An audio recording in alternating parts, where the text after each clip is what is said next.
आयतनवान् भवति पर्जन्यो वा अवामायतनम् आयतनवान् भवति पर्जन्यस्यायतनम् वेद आयतनवान् भवति आपो वै पर्जन्यस्यायतनम् आयतनवान् भवति एवं वेद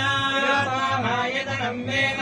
आयतनवान् भवति संवत्सरो वा अवामायतनम् आयतनवान् भवति यः संवत्सरस्यायतनम् वेद आयतनवान् भवति आपो वै संवत्सरस्यायतनम् आयतनवान् भवति एवं वेद